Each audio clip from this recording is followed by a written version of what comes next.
Ce qui m'a amené à dire que... On ne va pas laisser quand même des événements aussi importants passer comme ça à la vie. Déjà à l'époque, c'était quoi ta lecture? Parce que c'était un moment important dans la vie du régime boumedienien. Celui, donc, l'assassinat, le suicide, l'assassinat, n'est-ce pas, de Medré. Quelle a été la lecture, votre lecture à l'époque, à l'intérieur du parti, en tant que militant, en tant qu'observateur du fait politique algérien, du régime algérien? C'était quoi maintenant, c'est-à-dire après quelques décennies, c'était quoi la raison de son assassinat? Est-ce que c'est une raison de nature politique, c'était le tiraillement des clans à l'intérieur du régime de Boumedienne? Est-ce que c'est pour des raisons personnelles? Est-ce que, comme on l'a dit, parce qu'il était contre le mariage de Boumedienne à Alissa Boumedienne ou Annie, je ne sais rien, c'est des informations qui circulaient déjà à l'époque, etc. Ou c'est quoi? Parce qu'à un moment donné de cette histoire, 74 assassinats politiques en Algérie, ça pose problème. Oui. Ce qui est très curieux, c'est, il faut dire que jusqu'à 74, jusqu'à la crise de 74, le régime de Boumedienne s'était installé par la force et n'a jamais pensé recourir à un système légitimiste par les élections. Ça viendra plus tard, ça viendra après le voyage de Giscard. Et c'est important à retenir. Pourquoi? Parce que les clans qui se sont formés autour de Boumedienne commencent dans les années 60, commencent au lendemain de la nationalisation des hydrocarbures à poser des problèmes. Il y a ceux qui ont soutenu les nationalisations des hydrocarbures parce qu'ils y voyaient une mesure anti-impérialiste, anticolonialiste, qui va dans le sens de Bandoum, qui va dans le sens des non-alignés, qui va dans le sens de la récupération des biens de l'État. Je pense en particulier à un homme comme Mohamed Sadr Yahya, qui était un homme de progrès, qui était un homme d'esprit ouvert, qui était un homme vraiment, qui a su attirer à lui un certain nombre d'universitaires, d'intellectuels, qui ont travaillé avec lui. On parlera peut-être deux mots sur la réforme du système éducatif, ça me paraît intéressant. Mais Ben Yahya apparaissait comme la caution de gauche pour Boumedienne, parce que Boumedienne est insipide, inodore, incolore et sans saveur, politiquement parlant. Face à Ben Yahya, c'est peut-être des détails qui ne disent plus rien aux gens parce qu'ils n'ont pas. Mais qui nous intéressent pour analyser l'évolution du système. Face à Ben Yahya, il y avait une coalition, parce que Ben Yahya, il y avait avec Ben Yahya celui qui soutenait Boumedienne et qui était un inconditionnel, c'est Mazouz, qui était un homme aussi de progrès, un homme assez ouvert, etc. Face à ces deux-là qui représentaient la polarité, disons, révolutionnaire, et dans un certain sens élitaire, parce que ce sont des gens qui veulent pousser la société à aller de l'avant. C'est dans le sens qu'ils sont élitaires. Il y a des gens qui sont des conservateurs, de véritables conservateurs. Qui voulaient consacrer le statu quo. Qui voulaient consacrer le statu quo et qui voyaient mal Boumedienne aller vers le mouvement des non-alignés, aller vers un mouvement panafricain, voulait aller vers un mouvement... Parce que, qui veut dire panafricain, ça veut dire la dissolution de l'arabisme. Parce que nous, Dembélé avait décidé qu'on était arabe, donc nous sommes partie intégrante du monde arabe, nous sommes régis par la culture et la philosophie et la politique arabe. Or, l'africanité, ça veut dire que tu dissous quelque chose de régional dans quelque chose qui est continental, qui est plus important, continentalement parlant, parce que les enjeux sont véritablement internationaux.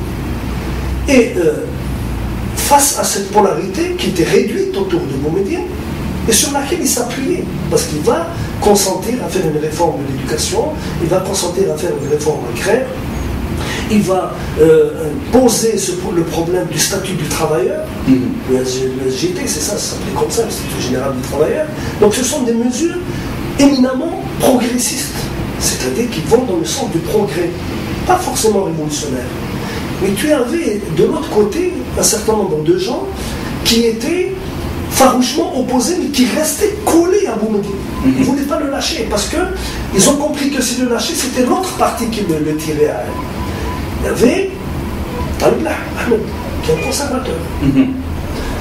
Lui, il régnait sur la culture et il travaillait de concert. Je ne sais pas jusqu'où allait leur entente, mais il paraissait travailler en tandem et dans la continuité avec Mouloud Qasim qui s'occupait de l'intensification de la prise de l'arabo-islamité version algérienne sur la société, avec les fameux séminaires de la pensée islamique, qui sont par ailleurs très intéressants. Moi j'en ai suivi quelques-uns, entre parenthèses, avant de m'être fait épingler un jour par la police sur dénonciation de Rachid Ben Issa, qui m'a fait arrêter à Constantine. Lui, Rachid Ben Issa. J'étais entré dans la salle du Colisée à Constantine. Je venais d'arriver, mes parents habitaient à Constantine, et j'ai vu qu'il y avait un truc. Il y avait un séminaire sur la pensée islamique, il y avait, je ne sais pas qui devait parler, je suis rentré. Rachid Ben Issa me connaissait, il m'avait vu à l'université, j'étais un agitateur. Et il a dit aux flics, c'est un communiste, allez l'arrêter. Et je n'ai pas fait deux pas que j'étais pratiquement, c'est la petite histoire, mais il faut le dire. Parce qu'après, je dirai pourquoi j'ai dit ça. Donc, il m'indique à la police m'interpelle, il m'emmène au commissariat de la préfecture de Constantine, vérification d'identité, on m'enlève la ceinture, on met dans la cellule, et j'attends jusqu'au moment où un commissaire de police, le commissaire de police arrive, il rentre, il voit donc le registre des gens qui sont arrêtés, il voit le nom Mangal. Or, ce commissaire était de mon village. Ah. C'est un hasard, c'est vraiment un hasard. C'est vraiment le hasard. Oui. Quel nom Mangal? Qu'est-ce qu'il fait celui-là ici? Quel nom? Voilà. Quel hasard? Je le connais depuis qu'il est enfant. Je n'est pas plus communiste que moi, je suis turco-allemand. Mais le Lijabou, quel le flan? Et qui l'ajoute? Quel nom là? Flan, il y a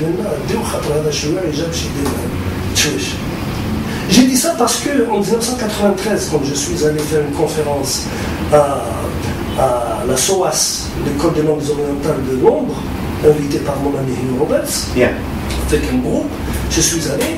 Ce monsieur Rachid Ben Issa me traitait d'agent communiste au service de Boumediene.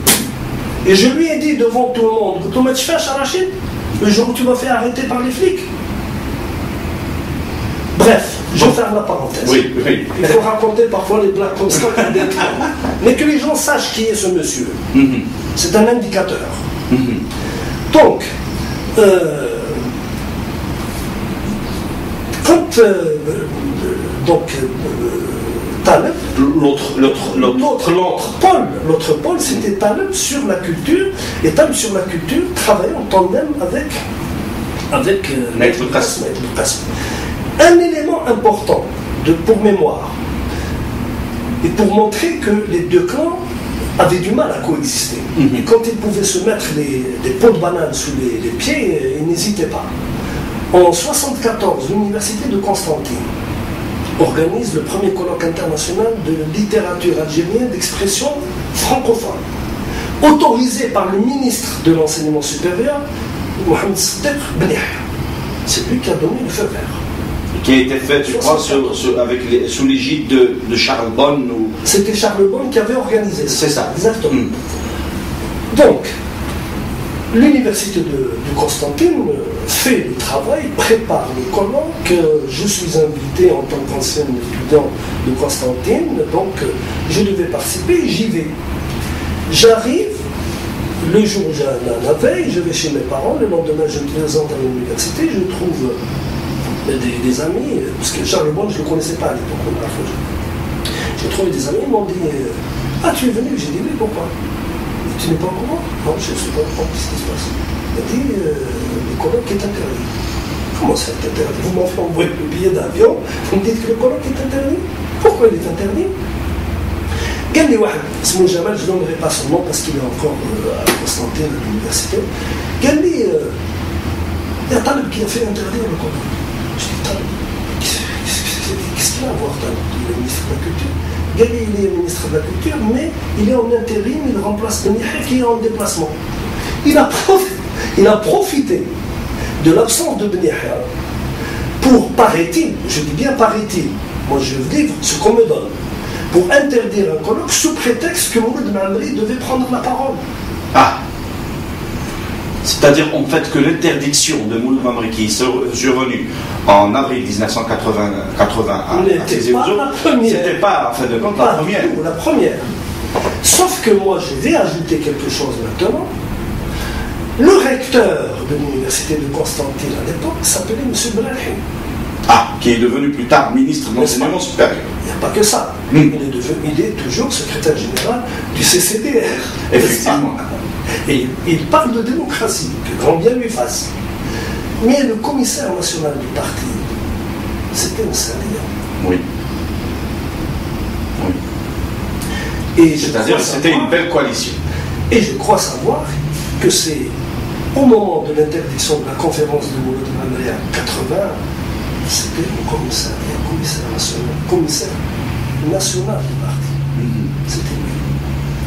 Alors, est-ce que c'est Al Sadia?